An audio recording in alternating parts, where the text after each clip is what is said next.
Welcome back to the Black Table on the Black Star Network. This is our weekly hour, devoted to exploring ideas and subjects of special importance to people of African descent and others fighting to build a better society. So today we're going to take up not only the subject of the United States Supreme Court and U.S. society more generally, but we're going to take that subject up through the prism of someone who needs no introduction to many in the domestic U.S. audience, and that is Clarence Thomas, the Enigma of Clarence Thomas, in fact. And what is Clarence Thomas about? Who is he? Where did he come from? And how are his opinions increasingly shaping the direction not only of the United States Supreme Court, but perhaps even of the larger polity? And to help us with that, in fact, to lead us in that conversation today, is Professor Corey Robin. Professor Robin has written a remarkable book entitled The Enigma of Clarence Thomas. And I encourage everyone to get this book, to digest this book, and as you're reading it, to refer back to conversations that Professor Robin has had widely, including the one we're going to have today. He's a distinguished professor of political science at Brooklyn College and the City University of New York Graduate Center. He's the author of a number of works, including several books, probably more widely known, his book, Fear, The History of a Political Idea, and his book, The Reactionary Mind, Conservatism, from Edmund Burke to Sarah Palin. He's won a number of awards. He's studied, taught, and published across the range of political theorists, from Hobbes and Montesquieu to Arendt and Hayek and so many others, Tocqueville. And in this book, he adds Du Bois, Frederick Douglass, Martin Robeson Delaney, and so many others, including contemporary scholars like Cedric Johnson, the Fields Sisters, and so many others. He's won a number of awards from the American Political Science Association. He's been a fellow, among others. He's been a fellow at the Russell Sage Foundation, the American Council of Learned Societies, and the Princeton Center for Human Values. Without further ado, I'm sure he probably would have said keep all that short, but it's important to know who we're in conversation with today. Joining us at the Black Table today is Professor Corey Robin. Welcome, Prof. Thank you very much. Really happy to be here. Yeah, the pleasure is ours. Pleasure is ours, brother. We really have been anticipating this conversation for quite some time. This is a book, to our understanding, as you write in the epilogue of the book, that you hadn't set out to write, huh? Could you? But before we get to how you came to this book, let's talk a little bit about your overarching project. You're a political theorist by training and teaching, huh? Tell us a little bit about your interests and how you frame this human project in terms of politics. What are some of the ways that you kind of line out political theory? Well, I'm on the left, but I've always been interested in the right and the forces of reaction, counter-revolution, and conservatism, the broad front of reaction. And that goes back to my first book, which you mentioned in the introduction. But when I finished my second book on the reactionary mind, I really thought I was done with the right, and I wasn't going to be interested in it anymore. And, the world had other things in mind, for me. And so I came to this project a little bit unwillingly. Somebody had asked me to write an article for an anthology on Clarence Thomas. I mean, the anthology was on African-American political thought more generally, but they wanted a chapter on Thomas, and nobody wanted to do it. So I I sort of got stuck with it. And like I said, I wasn't into it because I wasn't really interested in the right anymore. But once I started reading about this guy, about whom I think I had most of the usual stereotypes that people have about Clarence Thomas, it really broke things open for me. And I felt like there was a much bigger story here that had to be told. And that's how I came to the book. Wow. I mean, I tell you, man, and I say this, and I bought the book shortly after it came out. And as I said before we started talking for the recording, I teach a class at Howard Law School, and I just carried the book into class with me. I'm like, do y'all understand how closely Clarence Thomas's ideas, his upbringing and formation mirror that of so many Black people in this country? And there's virtually nothing that I'm aware of that approaches Thomas's judicial philosophy, his politics, through the lens that you do. In fact, you say, what is it, that Clarence Thomas's life and work somehow is the story of the last half century of American politics, including our many defeats, some of our triumphs, but ultimately kind of traces it out. And finally, as someone who is probably would be characterized as a Black nationalist, certainly a Black internationalist, and you write that he doesn't really have much interest in Black internationalism, you say, well, I didn't set out to frame him as a Black nationalist necessarily the way we would talk about Black nationalism, but I'm looking at the overlap of conservatism and Black nationalism. But Prof, you call Clarence Thomas a Black nationalist, man. help us understand that. This is the thesis of this book. Could you talk a little about what is the thesis of the Enigma of Clarence Thomas? Sure. Well, it starts with who he was as a younger man. And I can get into much more detail about that, as the show goes on. But for his formative political years, he was a Black nationalist. He had come north from the South. He was a student at Holy Cross, and he helped found the Black Student Union. He was part of a cohort of Black male students who was recruited in 1968. And he helped form the Black Student Union, as I said, and they had a manifesto that he was the secretary treasurer.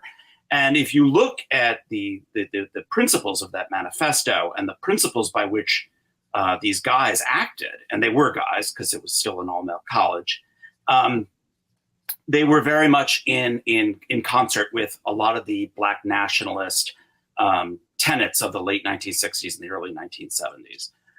Very hostile to certain kind of integrationist ideas, very much in favor of Black separatism, very much uplift the race kind of philosophy, and they saw themselves as, and Thomas in particular saw himself as a race man, as very much believing that the fate of Black people depended upon Black men.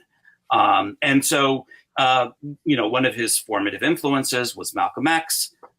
He memorized all the speeches, not all the speeches, but many of the speeches of Malcolm X by listening to them on records. That's how people used to pass those around back in the day. Was just very much steeped in that philosophy, also quite confrontational. He led the big student walkout in his junior year against General Electric because of their recruiting practices. So it was a real part of his formation. And the important thing to say about all this is, as he moves to the right in the mid 1970s, what's interesting is how little of this earlier formation he gives up. People have noticed along the way that he was once a Black nationalist as a student, but the assumption was, well, he moved to the right and then junked it all.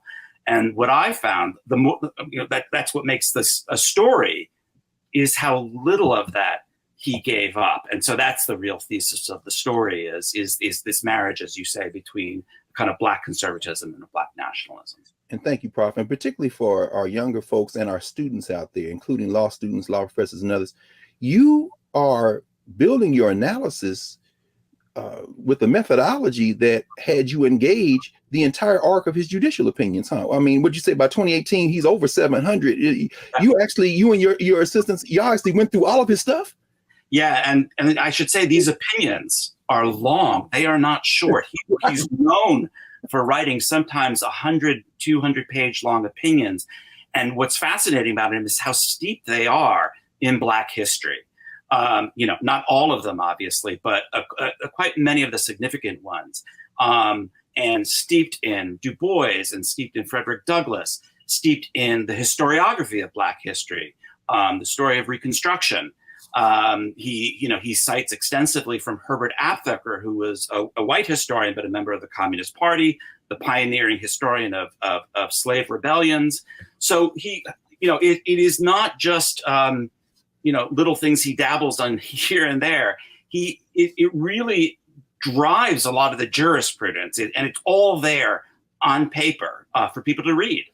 That is remarkable. I mean, and as we said, you divided it out into a kind of 3-movement story, race being the first 3 chapters, and then you pick up chapters 4 through 6 in capitalism, and then end up the last 3 chapters in constitutionalism. But it's fascinating to the point you're raising and that you wrote about in chapter 5, for him to go so deeply into civil forfeiture and actually stand against it. One of the few things he does stand against in terms of the power of the state, but to cite extensively Eric Foner and Reconstruction, even more so than Ruth Bader Ginsburg, who ends up on the other side of it. I mean, I think people don't, as you say, this is really going to be a revelation for folk who think that he changed. He didn't change that much. I mean, and when you cite, for example, some of his influences, including Louis Farrakhan, the fact that he was a big fan of and is a big fan of Spike Lee movies. I mean, I think some people are going to be shocked by this problem. I certainly was, when I found this all out, and it's really, really, really interesting. I mean, you talked about the civil forfeiture stuff, but also, it's the takings clause, which is a provision of the Fifth Amendment about the taking of property, and what's fascinating there, he has a big case coming out of New Haven, and he talks about urban renewal is black renewal, which was, a kind of, urban renewal is black removal, yes, which was, a big slogan and motif. That's right. In the black community. James Baldwin made it very famous in an interview he gave with Kenneth Clark. And, this is just kind of part of his language and the idiom in which he speaks. So again, it's very deep with him. And the real question, that I think for readers and listeners and citizens to grapple with is, there have been conservative black nationalists before. That's hardly a discovery of this book. And, scholars know about this. I think in popular imagination, it gets short shrift, but, that's not an unknown thing.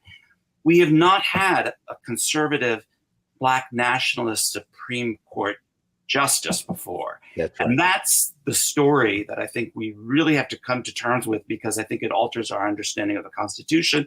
It alters our understanding of African-American history and its relationship with white supremacy and these white supremacist institutions. I call the book The Enigma of Clarence Thomas, because that is the big enigma, is how did somebody like this end up, and the cover shows this, in this very white institution. That's right. That's right. Well, Prof, we're going to pause here for a moment, and when we come back, we're going to continue this conversation with Professor Corey Robin, author of The Enigma of Clarence Thomas. Back in a moment here on the Black Star Network.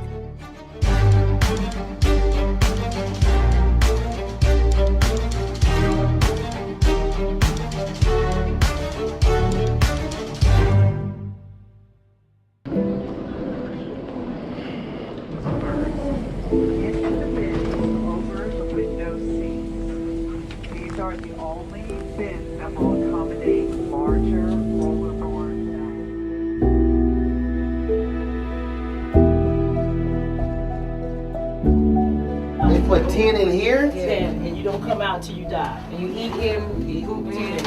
Oh my God. So what?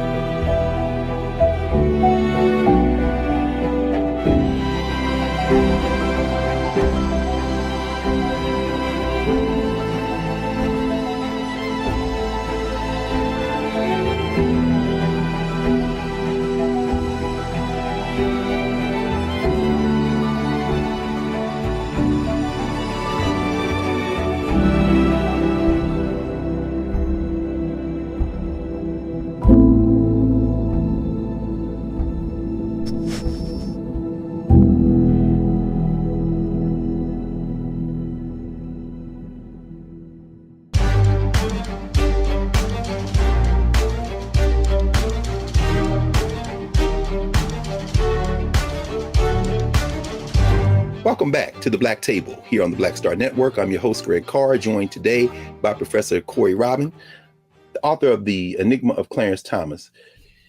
Professor Robin, Corey, it's interesting that you mentioned, of course, the whole arc of Kenneth Clark and, the questions of the doll test. I never liked that doll test myself, quite frankly, but because, what it says or doesn't say about the nature of Black identity and self-worth.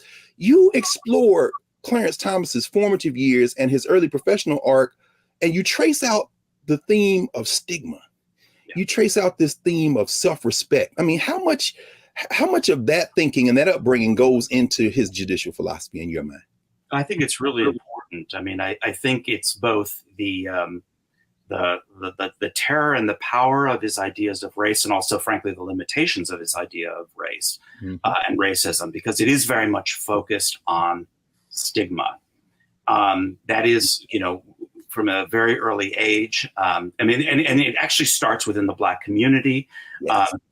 Clarence Thomas was born in Pinpoint, which is a very poor town on the coast of the Atlantic in Georgia, not far from Savannah. And when he's about 5 or 6 years old, he moves to Savannah, where he's to move in with his grandfather, who's a kind of, I mean, you would say today middle class, except, you know, was not from a middle class background himself, was very working class. But nevertheless, he owned his own fuel delivery company. He owned some property. But the thing about Thomas was, when he goes to school, is he's much darker than other Black students. Okay. And this is, you know, by his own memory, this is his first real confrontation with the color line, is colorism. Well, Corey, I almost hesitate to say this, but again, this is a Black Table. We're being candid. At 57 years old, I am old enough to remember when in elementary school, it was an insult for a quote unquote lighter skinned Black child to talk to a Black one and call them ABC. I remember America's Blackest Child. And so Clarence Thomas does too, a generation before us, but yeah. Absolutely. I mean, and that is what, as you say, that is what he was called. You know, later when he's at a school and he goes to sleep, you know, they say you can't find Clarence, you know, because the lights are out. I mean, it's a very, you know, wounding, painful experience for him. And he doesn't forget it. And he begins to apply it as he gets older. This is how he begins to understand Black liberalism. Is, you know, it's the professional managerial class that tends to be lighter and wealthier. And so, you know, these ideas about color and race are very formative for him. And they come to center on this idea of a stigma, that Black people are stigmatized. And this is then going to carry, I mean, this is a long story, but just to cut to the chase, it's going to carry over to his ideas about affirmative action. Now, most conservatives, white conservatives, when they talk about affirmative action, they believe it's an offense against colorblindness. And what's interesting about Thomas, even though his white conservative fan base thinks he's a colorblind jurist, he's anything but that. He's the complete opposite of that. Yeah. And for him, one of the key wrongs of affirmative action is how it stigmatizes Black people. In the same way that not every Black person in the 19th century was enslaved, but nevertheless, all Black people carried the stigma of slavery and of racialized inferiority, whether they were free or enslaved. Thomas argues that, of course, not all Black people are in a university by virtue of affirmative action, or in a workplace by affirmative action. Nevertheless, because of racism, they will carry that stigma that they got there. And it's not just a stigma of inferiority, it's a stigma of that you could only get where you got to by virtue of white benevolence. Yes. And this is, you know, very important for his ideas about racial uplift and the centrality of Black self-help, that affirmative action is an ideological story that persists with this this notion that Black people can only get to where they get to, if they get anywhere, yes, by virtue of white help.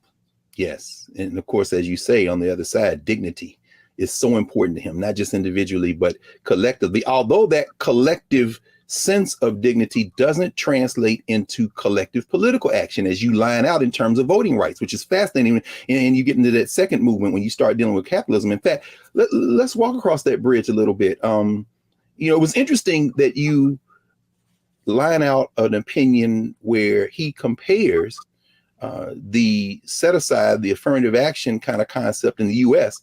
to apartheid in South Africa. He says neither one is good. I mean, there's something compelling about the idea that if once you accept the rules, you just got to beat these people at their own game. But there's an animation when it comes into the second movement, capitalism, where you kind of, in chapter 4, you begin to talk about Thomas Sowell. Yeah. And I think about the fact, of course, Thomas Sowell started out at Howard, and he writes about that in his memoir, and Sterling Brown and others are like, well, go test yourself against these other folks. You know, what does Clarence Thomas, what would you think Clarence Thomas would have to say to Black folk who say, well, we need these programs? I mean, Clarence Thomas, does he think that perhaps this enfeebles the Black population to kind of rely on these kind of programs? Yeah, very much so. I mean, I'm skipping to the third part of the book, but just Please. again, quickly, Thomas believes that the whole apparatus of modern welfare state liberalism, whether it be, the welfare state itself, voting rights, and other, the cultural revolution of the 1960s, the sexual revolution, that all of these things have crippled the Black community, and in particular, Black men. Now, Thomas has a very patriarchal vision of racial progress and of racial identification. I should say he's not really alone in this. No. He really, he says it well into this time in the Reagan administration in the mid-1980s in a speech he gives in Savannah at a Black college in HBCU. Ironically, of course, Savannah State, right there near his hometown, no question. Yeah. Exactly. And he says, I'm getting the quote on, but the future or the fate of the Black race depends upon the Black man. And this is not in his, young undergraduate days. This is when he's, a member of, the head of the EEOC in the Reagan administration. And so this is, for him, all of these liberal programs have weakened Black men. And for him, if you were to say to him, we need these programs, that is a statement of abjectness, of destitution so profound and wounding to him that he thinks, you couldn't come up with a greater self-indictment than a statement like that. So he really has this idea of Black sovereignty, Black male sovereignty, I should say. That, the second that it is extended from the state, the white state, and I'll explain what I mean by that in 1 second, that stigma returns and that kind of wound returns, and that it is so crippling and stifling. Now, the reason I say the white state is if Black people help each other, particularly if Black men help their communities the way his grandfather in his memory did, that's a completely different story. So he's not a rugged individualist. And again, he's misread on this by many, many of his fans and his critics. He is not an individualist. He believes very centrally in the importance of communal support. And I put it in quotations because it's really the Black patriarch dispensing his patronage to the Black community. That is his vision. He does not believe is crippling. That he believes is empowering, that he believes is the path of racial progress. And what's more, he says, this is the story of how Black people survived under slavery, under Jim Crow. And it's interesting because I think a lot of the Black academic left, uses that word of survival, persistence, the sort of the Black melancholic left.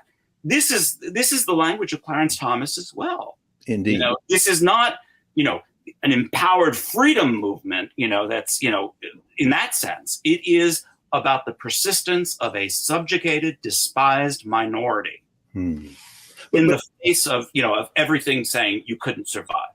It's interesting, Corey, because while that is the language of a lot of the Black left and the Black academic left and kind of professional managerial class, for Clarence Thomas, that perhaps would be viewed, as you kind of describe, as a top-down philosophy. He's coming from the bottom up, so to speak. And so, there is a class analysis that you get into, particularly when you start dealing with criminal justice and you start talking about issues of incarceration. In your mind, does Thomas perhaps see himself as a representative of the lower classes, the working classes, the poor? Because he does have a sort of contempt, ironically, since he came out of a couple of those institutions, for this kind of professional managerial class. Could you walk us through some of that? Because he's at the center of power. But when I was writing the book, Cedric Johnson, who was a real influence on the book's conception, and his book was sort of transformative for me, but he read the manuscript and he really pushed on that class dimension, and it's complicated with Thomas. He is from, you can't say the Black working class, but he's certainly from a Black poor. Yeah. And then is raised by his grandfather, who was more the Black middle class. He has a weird class background, and then he becomes part of the Black professional managerial class once he goes to Holy Cross and onward. And on the one hand, he has real contempt for that Black professional managerial class. I don't think he's that strange or rare in that regard. A lot of white PMCs have contempt for other, it's pretty common. And quietly as kept, Prof, a lot of black too. But let's just be frank about. I'm sure Cedric said that to you anyway. And so there's that kind of contempt, and he claims to be speaking on behalf of the authentic black community that is working class, that is poor, and so on. And yet, as you pointed out in the book, his conception of racial wounds and racial grievances, are very much, with his focus on stigma, for instance, they're very much, PMC type concerns. When he talks about it, it's how you get viewed in the seminar room, how you get viewed in the executive boardroom, how so it's a very rarefied strata, and he's not particularly interested in the kind of stigma that gets attached to black working class men, in inner cities, in high crime areas and so forth. And to the extent that he does talk about that, his answer is, and he's very frank about this, actually. I mean, that's the other thing. He doesn't hide any of this. No. He's very upfront. And his answer is, all the more reason why, if you're black and you're male and you're poor and working class and you live in a city, you need to stay the hell away from anything. My God. Anything that even will attract, even the slightest bit of notice from the police, from the state. All the more reason to stay away. And he claims this is what his grandfather taught him, and that, liberalism has blurred that line to the detriment of the black community. We appreciate you, Prof. I'm sure there are a lot of our viewers right now who had very similar talks in their families. So this is not unfamiliar at all. And it's been really a revelation so far. We're going to take a pause for a moment, Prof. And when we come back, we're going to continue this conversation here at the Black Table with Professor Corey Robin, author of The Enigma of Clarence Thomas, political theorist, student of political theory. And we'll be back in a moment.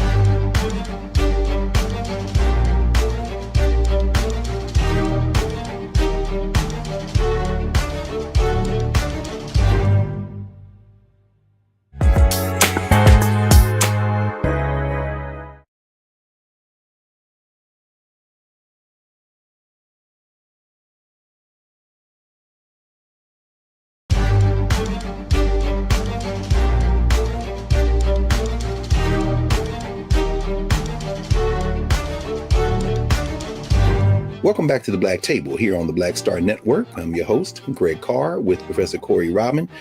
Prof, let's look at how Clarence Thomas, his interpretation of the law, with this political philosophy, with this cultural grounding he has, how that translates into how he reads the Constitution. You write about how at his confirmation, well, first of all, you write about how he never aspired to be on the bench in the first place. And that's fascinating. I mean, maybe say a few words about that when he makes the transition from EEOC to the bench.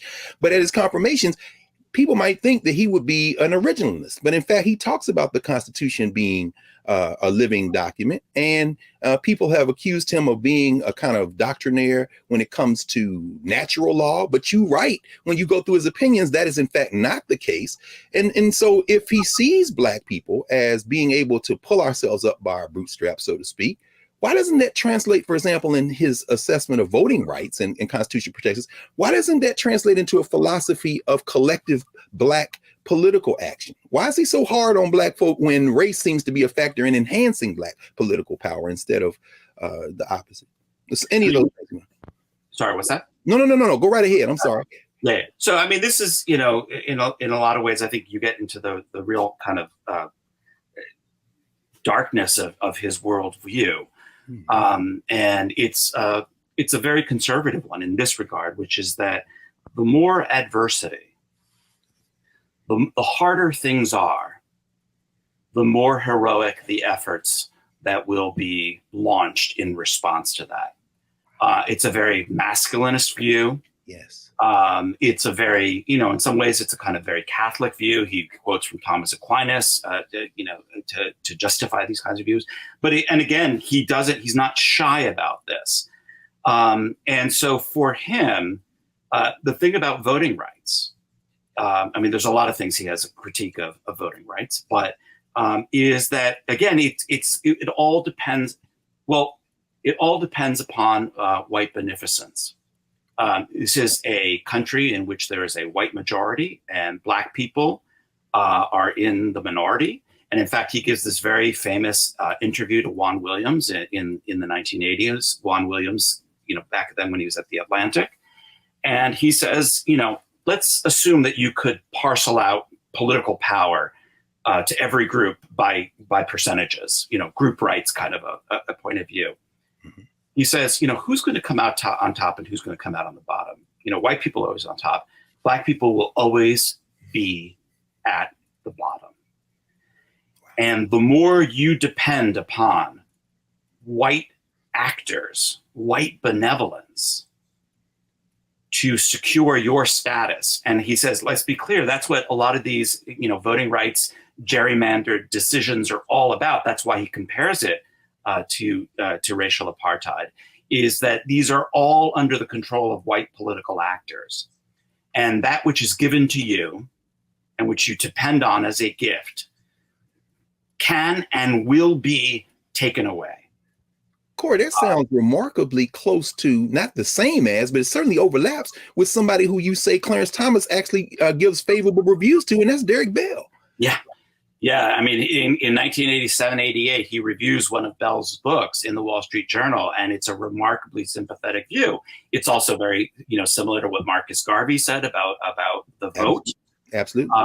It's that the state, the political, because it is necessarily, by definition, especially in a democracy, it is the sphere of the white majority. Black people will always, come out on the bottom and can't depend upon it, and therefore should turn to a different sphere altogether. They should give up on politics, not just voting, but protest politics, social movements, community organizing, the whole panoply of Black politics. They should give up on. And so again, people read these opinions about, on voting rights. He has not been shy about this.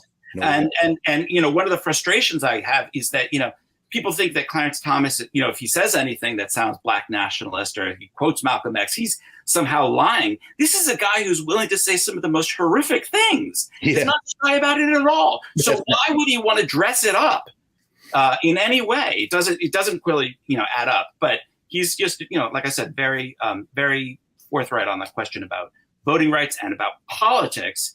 And I call this white state black market, this part of the book. And that is why he really turns to the market and has, I think, a completely absurd idea about capitalism and its separations, but again, not unprecedented. I was really influenced in some of the revisionist historiography on Black Power movements in the late 60s and early 1970s. A lot of them are experimenting with Black capitalism. Oh, it's no question about it. So he's not that far off from that whole milieu. And of course, the Nixon administration very cynically uses. That's right. They take out ads. Black power. Capitalism is Black power. That's right. So it's a very murky time in the late 60s, early 70s. Really after 1968, which was the high point of Black success and Black political protest. When people are engaging in these experiments, and just Thomas, he's like any ideologue. He just takes that idea and he runs with it all the way right to the end. Well, let's talk about that some. Corey, so if the market then is the answer, if capitalism is the answer, at least a step in that direction of an answer of Black power and Black self-empowerment, then why does he come out where he does on questions like, for example, disparate impact cases? And why does he not, even in terms of the relationship between speech and money, is he so laissez-faire when it comes to these kind of corporate interests, when folks on the other side would say they're putting their thumb on the scale, Clarence, the state has to intervene. Could you walk us through some of that? If the market is the answer, how does he come down on some of these issues the way he does? Yeah, I mean, this is where I think the more, libertarian or, conservative part of him, he really, kicks in. Let's take a step back first. Yes. I think, first of all, I think he thinks of the economy not as the way he thinks of the state. It's not a completely cohesive, unitary thing. It has niches in it, and it has spaces. So you look at something like black hairdressers. He looks at all these niches that African Americans over the years have filled and have accumulated some kind of wealth and capital. And he said, and again, this is a very autobiographical story for him. This is the story of his grandfather. Black people weren't being getting oil, fuel. And so his grandfather started off by just delivering wood and filled a niche. And he really thinks that is the way that capitalism works. And it's also very Booker T. Washington, very Isaiah Montgomery, very Marcus Garvey, as you say. Even as ironically, Washington is kind of surreptitiously funding challenges to Jim Crow laws in the South. His public face, this is very consistent, as you say. I mean, and it still resonates in a lot of corners of the Black community today. Absolutely. And this is the circles in which he's traveling in the 1970s and the early 1980s. Other Black conservatives are really, making these kinds of arguments. And they've been sort of forgotten by there was a time in which those arguments got a lot of attention in the mainstream media and the white media. And it's all been kind of overshadowed over the years by a lot of other developments. But, these were really, front and center. I remember in high school, Black conservatives, it was really a kind of, the Reagan administration had a lot invested in, making sure people saw themselves connected with this.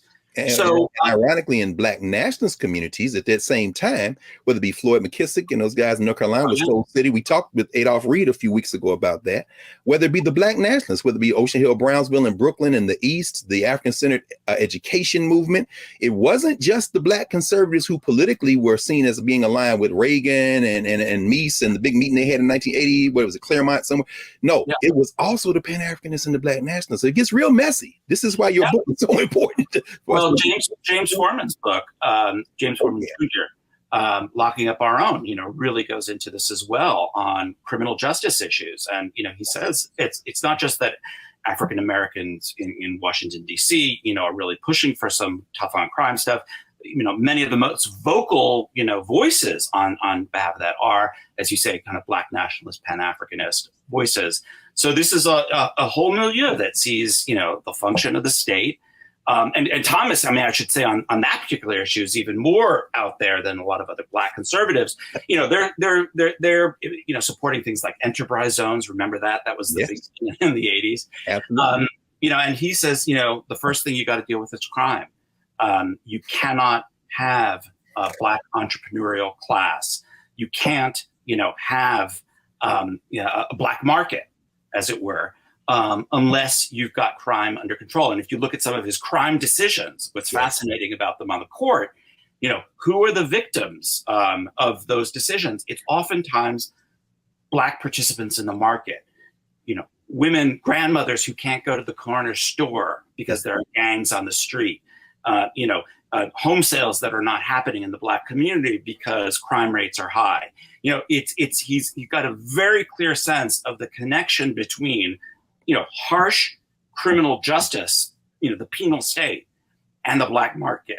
That the penal state creates Black market actors. And, again, people say, well, how could he be a Black nationalist and, support a harsh penal state? Again, as we've just been discussing, that's not unprecedented, number one, but he has an analysis of this. That's right.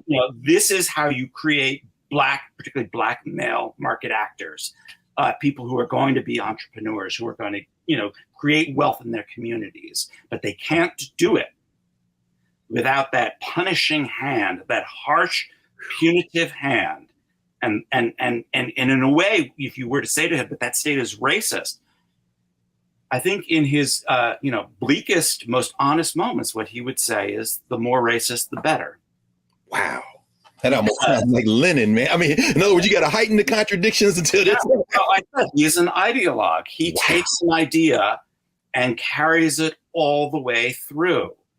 And so, again, if you get nothing from this book, this is not somebody who you can dismiss as a hypocrite or, as just kind of stupid or contradictory. That's right. Just sit with that contradiction for a second. Don't just say that's a sign of a small mind.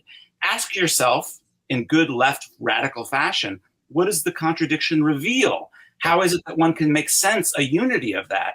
And once you do that, you'll see that's what he was saying all along. My goodness. My goodness. I'll tell you what, we're going to pause here one final time, Corey. And when we come back, we're going to hit right there, man. I mean, Clarence Thomas's austere worldview, which perhaps many more of us than what we care to admit might share. We're going to start with that when we come back in a moment here at the Black Table on the Black Star Network. Back in a moment.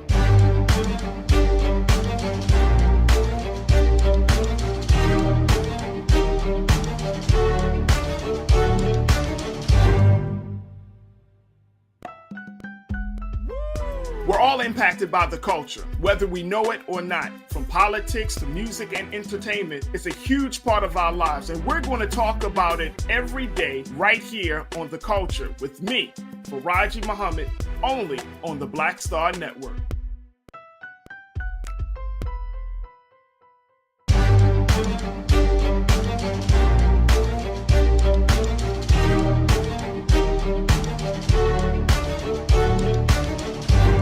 Welcome back to the Black Table here on the Black Star Network. Greg Carr, your host, joined today by Corey Robin, author of The Enigma of Clarence Thomas. Prof, you walked us right up to the gate, man. Your epilogue, Clarence Thomas's America. And I only have about 10 more minutes, so I want us to, get to that. But I can't resist asking you about in that last third, in your third movement, when you talk about the white Constitution and the Black Constitution, Clarence Thomas's worldview is one that, in so many ways, many of us find some common kind of consensus building. Race, he talked the permanence of race, the fact that we've got to fight our way through this. Walk us through those last couple of chapters, 8 and 9, if you can, just in the Black Constitution and the White Constitution. We start talking about the role of the state, the role of the federal government vis-a-vis the state government and state actors. I mean, we don't have time, obviously, for you to go through everything, but could you give us a broader view of how Clarence Thomas looks at the function of the state and trying to address some of these issues and what it can and can't do? Sure. The first thing to say, as you said, is Clarence Thomas has two constitutions in mind. One is the Black Constitution. This is the Constitution that's created out of the Civil War, the struggle over emancipation, essentially, with the Reconstruction Amendments. And he's very clear that that Constitution revolutionized the relationship between the national and the state governments and empowered the national government, he thinks, mostly for the worse. And then there is the White Constitution, the Founders' Constitution, the Framers' Constitution.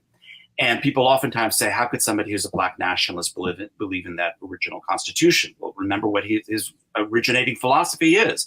Black people survived an American version of a totalitarianism, and that's what he calls it. It's this American totalitarianism. If they can survive that, they developed virtues and skills and habits and customs and tactics and strategies that we need to go back to. And he says, people think that I'm anachronistic. I am. I want to go backwards in time in order to move us forward into the future. He's very upfront about this. Man, that's a bizarre version of saying Kofa, brother. I'm gonna tell you right. but it's right there. You're saying it's in black and white. I gotta do is read his opinions. Yeah, exactly.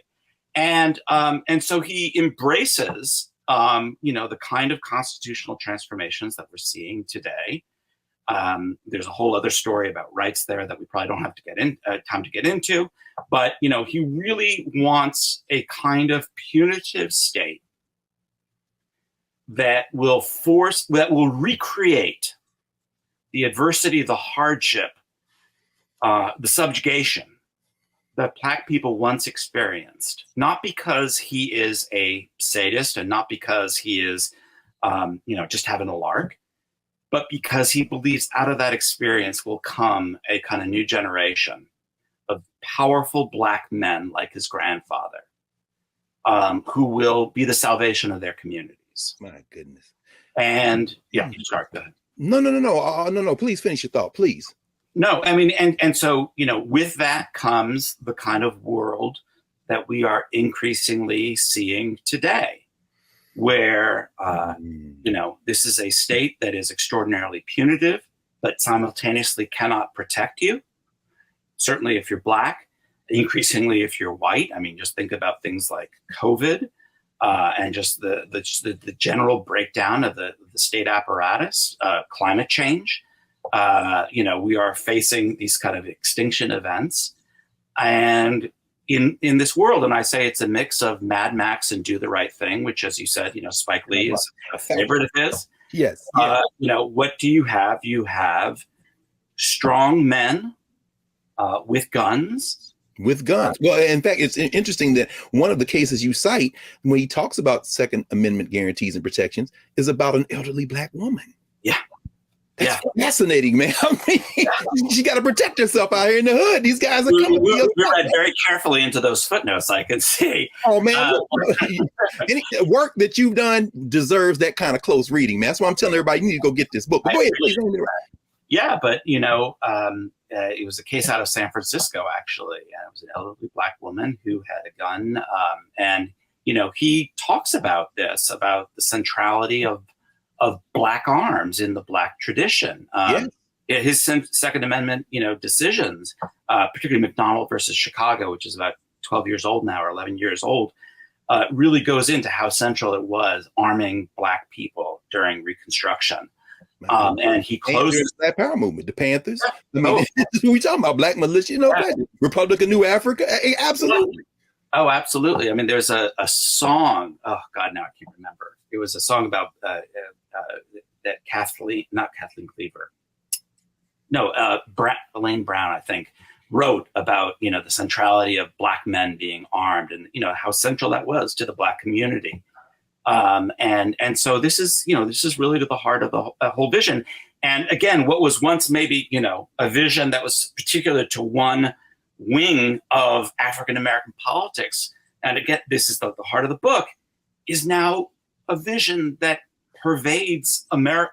That not pervades American society. That is American society. That is American society. And that's why I hope it's not hyperbolic to say, it's Clarence Thomas's America. And as I said in a recent article, he is not only the most powerful Black person, government official in the United States, which people seem to forget. He is the most symptomatic public intellectual in the United States. I think he is articulating what this country has become and where it is going. And he has seeded the federal bench with his clerks, which you kind of began with, which is remarkable. Let me ask you, Prof, as we kind of turn to a close, because, you don't use, obviously, the word dystopian in terms of his outlook lightly. And as you've kind of lined out, and I love how you write this, for Clarence Thomas, repair or righting the ship is a non-starter. So in your mind, given the trajectory of where we're headed right now, because Clarence Thomas clearly the intellectual leader of the court, do we just begin again? I mean, what are the prospects for you, having done this close reading against the context of your whole arc of intellectual work and teaching? What are the possibilities in a country where this kind of ideology is ascendant? Yeah, I think the first thing we have to remember is we have to start is that Clarence Thomas didn't come from nowhere.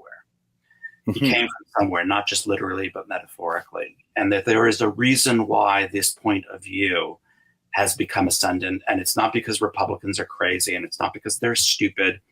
And it's not even just because they are white supremacists. Yes, sir. What it comes out of, I believe, is the defeat of the Black freedom movement in its political phase. And I take the politics of Black freedom and the politics of the left very seriously, that if you do not believe you can transform society through political means, and I define that broadly, whether it's voting, whether it's social movements, whether it's radical politics, in the broadest sense, if you have given up on that idea, if you believe that, melancholy and defeat is the past, present, and future, I think it's very hard not to end up on the train of Clarence Thomas. And so where do we start is by confronting that, not just the ideology of defeat, but the reality of defeat. And then try to restore some belief in the possibilities of politics, again, broadly defined. Well, I think we all, I'm sure everybody watching this would join me in thanking you for undertaking this work, which you hadn't set out to do, but which kind of extends your previous work. And I'll ask you one final question. What you working on, man? I know you have a few projects that I read about that you're working on. What's next? What's next, Professor Robin? I'm trying to write a book about intellectuals and capitalism, basically, how people have thought about capitalism since the 18th century through today. So a little less presentist, obviously has, some implications for today, but a little bit going back to history. Absolutely. Well, we wish you Godspeed, and hopefully, you'll come back and join us again. And listen, I'm glad we were able to schedule you, because I suspect as the months and years unfold, your dance card is going to try to pull you out of the classroom and out of the library a lot more, as people realize, hey, we need to go get the Enigma of Clarence Thomas, because this is the ideology and intellectual work that is informing the state. But we want to thank you for joining us today, Professor Robin, and please come back. All right. Thank you very much. And I'd be happy to do it. I really enjoyed it. Thank you so much. We'll be back in a moment to clear the table here at the Black Table on the Black Star Network. Back in a moment.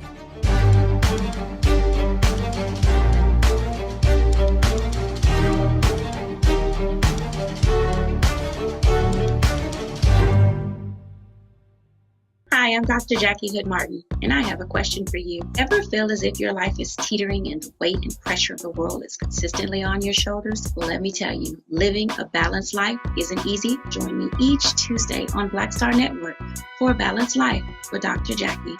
We'll laugh together, cry together, pull ourselves together, and cheer each other on. So join me for new shows each Tuesday on Black Star Network, A Balanced Life with Dr. Jackie.